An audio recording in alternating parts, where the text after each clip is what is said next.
Hallelujah. Hallelujah. Can y'all give me some more in the monitors? I can't hear myself in the monitor. Please. Please, in the monitor, in the monitor, in the monitor. I appreciate it. God bless you this morning. When Reverend Williams, after he finished introducing me, I said, I whispered in his ear, I said, me arrogant? It's scary when you have a characteristic and you don't know it. That's a scary thing because, to be honest with you, I've never known that I was arrogant. I'm being honest with you. It doesn't mean that I wasn't, but if you don't know it, then you don't know what to do about it.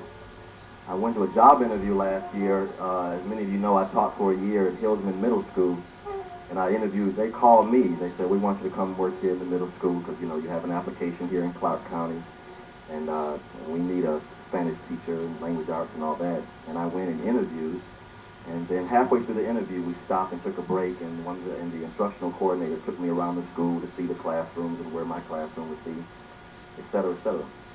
So they eventually did hire me, but then later on in the year, and we kind of laughed about it, the principal of Hillsman said, at first we weren't going to hire you because we thought you were so arrogant. And then she said, but then after we took the break, and then the second half of the interview, he's like, you were a completely changed person. You were a completely different person. So what I'm saying is, I don't know how was I a different person the second half of the interview than I was the first. I can't explain it. I just cannot explain it. So, you know, I've had many people say, oh, you're so arrogant. And I guess if everybody's saying it, then there must be some truth to it. Must be some truth to it. You know, there's an old saying, if you don't want to be framed, don't be in the picture, right? So, but anyway, you know, I had a cousin who once said when I was growing up, he said, I'm not conceited, I'm just convinced.